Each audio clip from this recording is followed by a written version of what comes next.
অস্ট্রেলিয়ার সাথে বাংলাদেশের টেস্টের প্রথম দিন এবং দ্বিতীয় দিনের পারফরমেন্সে জাস্ট অসাধারণ।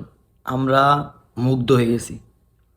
মানে এমন পারফরমেন্স আসলে বাংলাদেশ করবে অস্ট্রেলিয়ার সাথে, এটা আসলে কেউ কল্পনা করছিল? অনেকে অনেক জায়গাতে বলতেছিল যে বাংলাদেশে 2 থেকে 3 দিনের মধ্যে টেস্ট হারিয়ে যাবে। মানে আসলে এটা চিন্তা বাইরে ছিল অনেকের, যে এমন পারফরমেন্স, এমন ফাইট ব্যাক করবে বাংলাদেশ তাদের অস্ট্রেলিয়ার সাথে, অস্ট্রেলিয়ার মাটিতে যায় কেউ কল্পনাও করে নাই। তবে বাংলাদেশের বোলিং অ্যাটাক বিশ্বের সেরাদের মধ্যে সেরা, এটা বলতেই হবে। কারণ বাংলাদেশের পেস অ্যাটাক আমরা লাস্ট কয়েক বছর যাবৎ পেস অ্যাটাকটা দেখতেছি, তাদের পারফরমেন্স কন্টিনিউয়াসলি ভালো হচ্ছে এবং আমরা আশাবাদী ছিলাম অস্ট্রেলিয়ার সাথেও সেম পারফরমেন্স হবে, পুনরাবৃত্তি ঘটবে।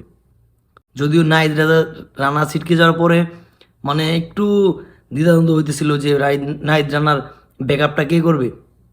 তবে আমরা হাসান মাহমুদ যেমন একটা পারফরমেন্স করবে এটা আমরা বুঝতে পারতেছিলাম, কারণ হাসান মাহমুদের যে পেস এবং সুইং আছে, এবং পাশাপাশি ইংল্যান্ডের সাথে ইংল্যান্ডে যেয়া হাসান মাহমুদ কাউন্টি খেললো। তো ইংল্যান্ডের ওয়েদার আর অস্ট্রেলিয়ার ওয়েদার মোটামুটি কাইন্ড অফ সিমিলার।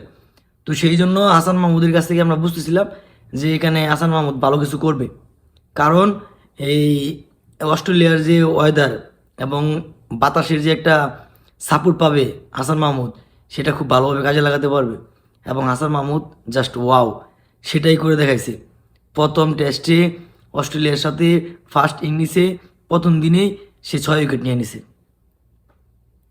মানে এটা কি আসলে অসাধারণ একটা পারফরমেন্স। আমি মুগ্ধ হয়ে গেছি এই টেস্টটা দেখে।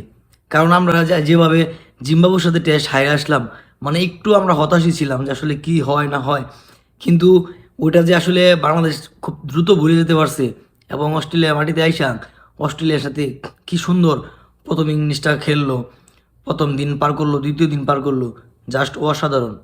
পেস বলার প্রত্যেকটা বলার অনেক ভালো বোলিং করছে, বিশেষ করে হাসান মাহমুদ এক্সিলেন্ট। ঠিক আছে, সে ফাইপার তুলে নিল অস্ট্রেলিয়ার সাথে, অস্ট্রেলিয়ার মাটিতে 6টা উইকেট, মানে ভাবা যায়। তারপর দ্বিতীয় দিনে তানজিদ তামিমের মানে অসাধারণ একটা ব্যাটিং। মানে আমরা এটাই চেয়েছিলাম, ব্যাটিংয়ে বাংলাদেশ একটু ভুগতেছিল, বোলাররা ভালো করতেছিল, ব্যাটিংয়ের জন্য আমাদের আসলে ভালো কিছু করা হচ্ছিল না। মানে আমরা ফাইট ব্যাক করতে পারতেছিলাম না ব্যাটিং দশের জন্য। টেস্টে শুরুতে উইকেট পড়ে যেত, মাঝখানে উইকেট পড়ে যেত, হয়তো লোয়ার অর্ডারে কিছু রান আসতো, মানে কি একটা সিরিবিরি অবস্থা। কিন্তু এই টেস্টে আইসা মানে জাস্ট অসাধারণ। মানে ব্যাটসম্যানরা প্রত্যেকটা ব্যাটসম্যান ভালো খেলছে। এক লিটন দাস হয়তো রান পায় নাই, কিন্তু সবাই ছোটো ছোটো রান পাইছে। এর মধ্যে তানজিদ তামিম, তার লাইফের দ্বিতীয় টেস্ট, তো দ্বিতীয় টেস্ট অস্ট্রেলিয়া মাটিতে, অস্ট্রেলিয়াতে এসে সেঞ্চুরি, এটা আসলে অনেক বড় একটা অর্জন তানজিদ তামিমের জন্য। সে যে একটা বড় প্লেয়ার সেটা আবার প্রমাণ করলো, কারণ সে ওডিআই বাংলাদেশের T20-তে ধারাবাহিক পারফরমেন্স করতেছিল। আমরা আশা করতেছিলাম, আমি অলরেডি এর একটা কন্টেন্ট বানাইছিলাম, তানজিদ তামিম জাস্ট ফাটাই দিবে। কারণ তানজিদ তামিমের যে ক্যাপাবিলিটি আছে